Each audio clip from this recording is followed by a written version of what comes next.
রামনবমী উপলক্ষে ঠাসা কর্মসূচি বিরোধী দলনেতা শুভেন্দু অধিকারীর। নন্দীগ্রামের সোনাচূড়ায় রাম মন্দিরের শিলান্যাসের পরেই রামনবমী উপলক্ষে নন্দীগ্রামের জানকীনাথ মন্দিরে পুজোয় অংশগ্রহণ করলেন বিরোধী দলনেতা শুভেন্দু অধিকারী। আর সেখানেই সাংবাদিকদের মুখোমুখি হয়ে মুখ্যমন্ত্রীকে নিশানা করেন তিনি। বলেন, সকলের ক্ষেত্রে সমান আচরণ করুন বলে মন্তব্য করেন। পাশাপাশি রামনবমী ঘিরে একটি যুদ্ধ পরিবেশ তৈরি করা হচ্ছে বলেও মন্তব্য করেন তিনি। কি বলেছেন তিনি শোনাবো। দেখুন, এটা আমাদের ভারতীয় সংস্কৃতি এবং সনাতনী আস্থার প্রকাশ। এই উৎসবকে নানাভাবে বানচাল করার চেষ্টা হয়েছে। সনাতনীরা ধর্ম পালনের ক্ষেত্রে কোনো বিধিনিষেধ মানবে না।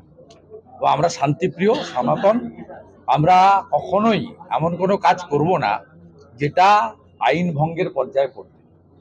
আমাদের ভজন কীর্তন, জয় শ্রীরামের স্লোগান, পুজো পাঠ, পুষ্পাঞ্জলি এবং একদম সাত্বিক নিরামিষ ভোজন গ্রহণ, এই যে পরম্পরা হাজার হাজার বছরের পুরনো পরম্পরা, যেভাবে যুদ্ধ ভাব করা হয়েছে বা হচ্ছে, এটার কোনো প্রয়োজন নেই।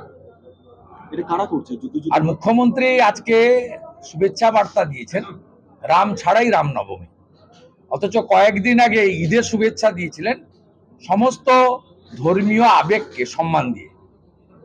এটা করবেন না। আপনি সকলের ক্ষেত্রে সমান আচরণ করুন। এই জন্য আমি বলি, আপনি বলেন ধর্ম যার যার, উৎসব সবার। আমি বলি ধর্ম যার যার, ধর্ম রক্ষা করার দায়িত্ব তার তার।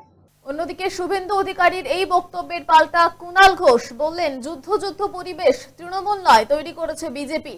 দুর্গাপুজো ঈদের ক্ষেত্রে এই ধরনের ঘটনা ঘটে না, রামনবমীতেই কেন ঘটছে? যুদ্ধ পরিবেশ তৈরি করেছে শুভেন্দু দিলীপ বাবু রায়। সাংবাদিকদের মুখোমুখি হয়ে শুভেন্দুকে আক্রমণ কুণাল ঘোষের। নিজেরাই করেছে, যুদ্ধ ভাব তৈরি করেছে। দিলীপ বাবু শুভেন্দু বাবুর সঙ্গে যুদ্ধ করেছে, শুভেন্দু বাবু সুকান্ত বাবুর সঙ্গে যুদ্ধ করেছে, সুকান্ত বাবু দিলীপ বাবুর সঙ্গে যুদ্ধ করেছে। যে যত খারাপ বিবৃতি দিয়েছে, দিল্লিকে দেখাতে চেয়েছে আমায় সভাপতি করো, কहीं पे নিগাহে कहीं पे নিশানা। এই যে রাম মন্দিরকে ঘিরে এত পুজো হয় বাংলায়, দুর্গা পুজো কতদিন ধরে হয়, মূল পুজো 4 দিন, তার আগে পরে বিজয়া, উদ্বোধন, মহালয়ার পর থেকেই পুজো ভাব। দুর্গা পুজো, লক্ষ্মী পুজো, কালী পুজো, সরস্বতী পুজো, জগদ্ধাত্রী পুজো, গণেশ পুজো, কার্তিক পুজো, মনসা পুজো, শীতলা পুজো, কত পুজো। কোথাও দেখেছেন যুদ্ধ ভাব? কেন হবে সেটা?